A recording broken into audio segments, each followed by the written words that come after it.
like high. Are y'all short? Not high as in like high, by the way. Just high, tall. Cut.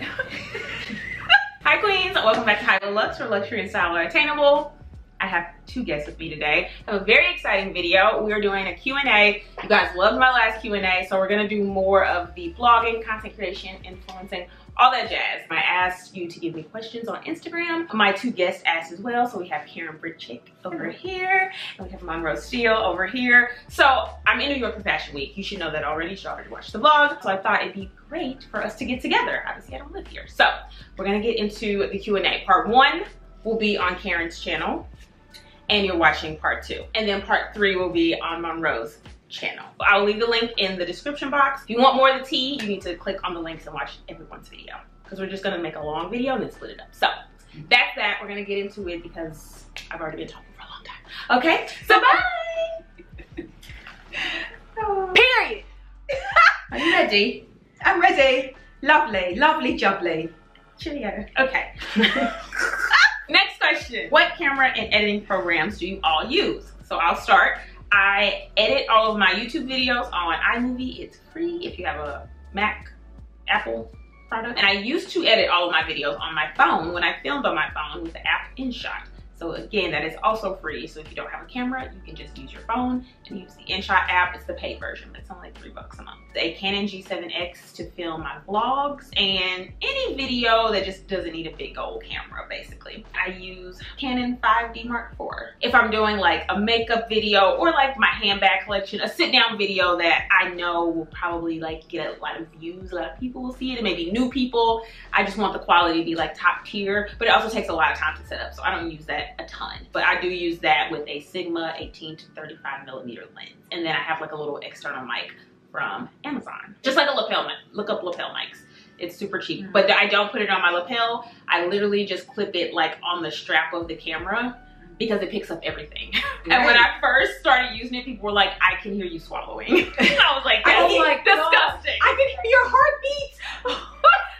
It was so funny because they complained about the sound. So I was like, oh, okay, let me get on it. Then they were like, it's too much. Too much. I have an iPhone, the newest one as well. That's what I do my reels, TikToks. Always use the back camera.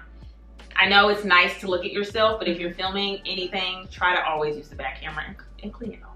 I use the same camera for vlogging, the Canon G7X Mark II. Not the 3. The 3 is trash. The 3 is crap. Don't get it. I've had to don't get the 3. Yeah, and it costs more. I use the iPhone 11 Pro Max for all of like my reels and some of my Instagram photos as well. I don't know what kind of camera my photographer uses. I believe Rose uses the Canon 5D. I have no idea what lens. I don't edit my own YouTube videos, but I'm pretty sure my editor uses Final Cut Pro. That's pretty much it for me. And for me, I use Final Cut Pro. I started with iMovie, but now I've moved on to Final Cut. For shooting like still photography, I use the Nikon 850. It's a full frame camera. I usually use the 24-70 lens, which means that it goes in and out when you can like, you know, you can zoom in and zoom out, because I like the effect of it looking more casual, almost like you shot with an iPhone but you didn't, but the quality is there. Sometimes I do shoot with my iPhone because sometimes, I don't know, even if I have that big camera, for whatever reason, it just comes out better with my phone, so I use my phone. Sometimes it's just lighting is easier. Yeah. Also, if you're just getting into this, I wouldn't suggest going out and spending thousands of dollars buying all of this super professional equipment. All you need is a phone. This my second year. Your like phone. You can film on your phone. Just you can take photos on your phone. In fact, I believe Instagram actually prefers and I feel iPhone use your phone. I feel like that's a cop out for people to be like, well, I can't do it because I don't have this, the or I right have to buy camera. that. So for me, it was like, I don't want to waste my time if I quit this thing in 6 months. So I'm not gonna buy anything until I know that I'm consistent and I'm doing this. And you love it. Yeah, exactly. And I'm gonna keep doing it. And now it's worth, now that's a treat. I can invest in this thing because I've put a lot of effort into it. I mean, really, she started out with her mirror phone photos. And that was popping too. Period. Oh, also, we use an external flash. Again, you don't need this. It's just, I like how it looks. Next question. This question is from It's Just Jordan. What's the best way to get people to view your blog? I'm really glad that people are still asking questions about, about blogs. I've gotten a few questions about blogs. People asking, is it worth it? Do people even still read blogs?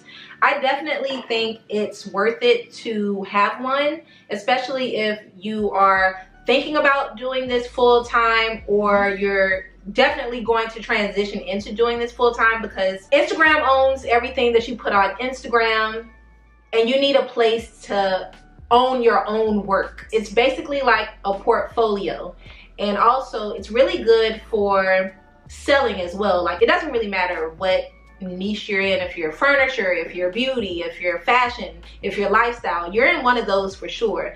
That's just another avenue or a way for you to get your work out, and also for you to make money with like affiliate links and things like that, making sure you're pinning the photos from your blog onto like Pinterest and other places and driving traffic. So that's one of the things that I do, is pin with Pinterest. Pinterest is amazing. When I go to my blog, I have a little pin and I can pin every photo from a blog post. It just gets pinned to Pinterest, and people who would never like even find my blog are able to find it because of the photo. Because of the photo.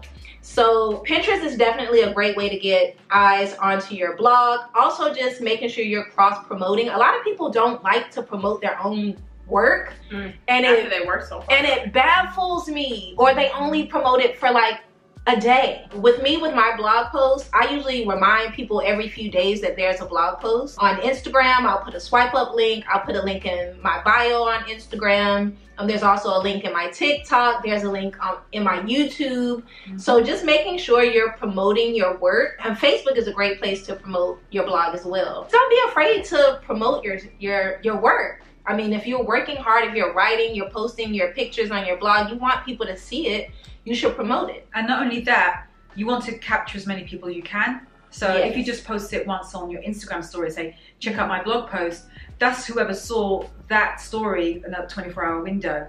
And you don't necessarily, if you think about people you follow, you may not necessarily watch their stories every single day. So therefore, you should post that story and just promote it every few days, so you can capture those people who didn't see it the first time or the second time. I'm in. You in? That's what he said. Do you suggest taking a course on how to pitch brands? Now, I wanted to answer this one because I wanted to talk about courses just in general. I don't really recommend courses. However, it depends on the type of person you are. So for me, I'm a researcher. I'm a strategizer. I'm a planner. I enjoy that type of stuff. So I never took any courses on learning anything. Every new thing that I started, I just researched. Everything that you need to know to at least get started, and in my opinion, to be successful, somewhat successful in any of these realms. TikTok, YouTube, Instagram, it's free. Every time I started something new, I looked up how to start, how to grow fast, I didn't have time to waste, especially when I was gonna quit my job. So I wanted to get in and get shit popping on every platform that I would start. So all the information is there, but if you don't have the time, if you want to just get there a little faster, I would suggest taking a course, but then do your due diligence as well. Get something that's referred by someone you can give you a testimonial, like try to get some facts before you just give your money away. As someone who actually has some courses out there, by the way. And anytime anyone asks me, I always say she has head on over and Maddie to my Etsy shop. It's linked. You have a picture one below in my video. It'll be below in this one as well. There's tons of courses out there that will teach you nothing.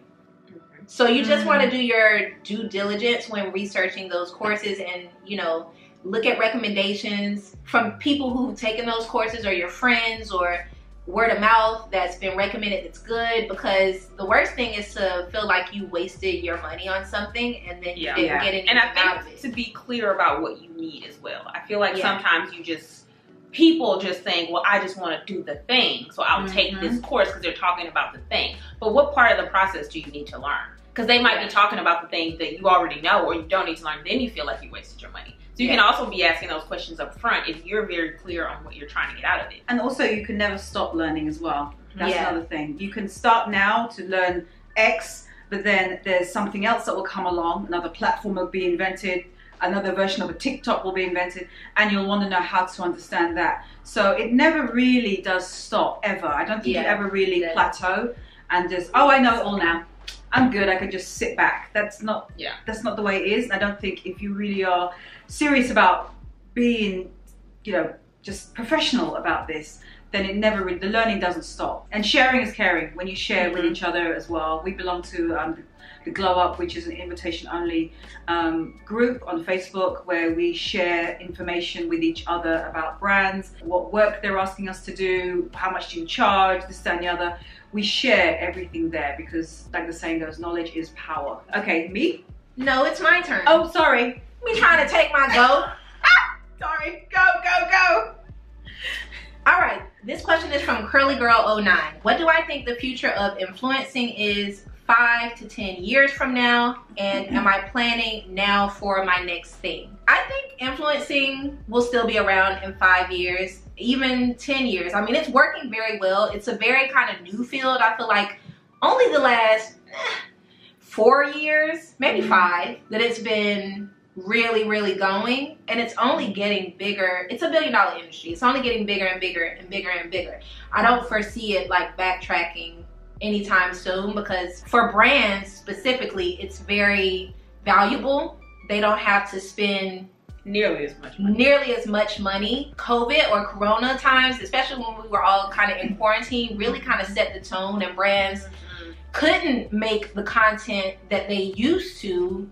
They weren't doing huge photo shoots with models and makeup, and they really tapped into influencers and kind of seeing how the return on their investment was much greater than just an ad in a magazine. Because we're a one-stop shop. We do all of it. We do it all, and for a lot less than what they would normally, you know, pay like a marketing firm. I just think it's going to get bigger. I don't think it's going anywhere. When it comes to what am I planning for the next thing, I'm going to be influencing for as long as I'm alive. Like when I'm old and gray, I'm going to be at Fashion Week and bomb outfits. And I'm still going to your Black Iris Epho.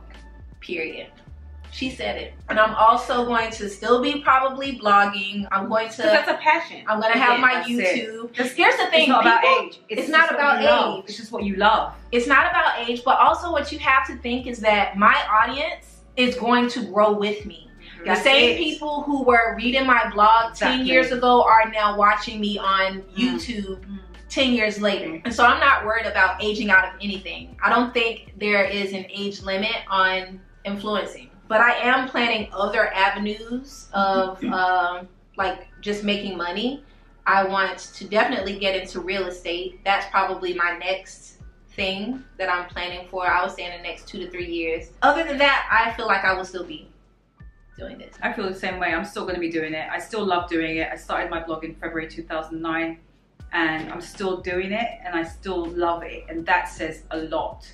To be doing it for that long and to still love it, and I still don't see me doing any other thing because the subject of what I'm doing is what I love, and you can't lie to yourself. Doesn't matter your age, doesn't matter what you look like, because I get a lot of people who say, oh, it's okay for them or okay for YouTubers to do it because they look like they're 15 years old and they're really pretty and they're skinny and this, that and the other. I can't, no one's going to look at me. It's like, don't ever say that to yourself, because the very thing that you are saying as the reason to not do it is the reason why you should.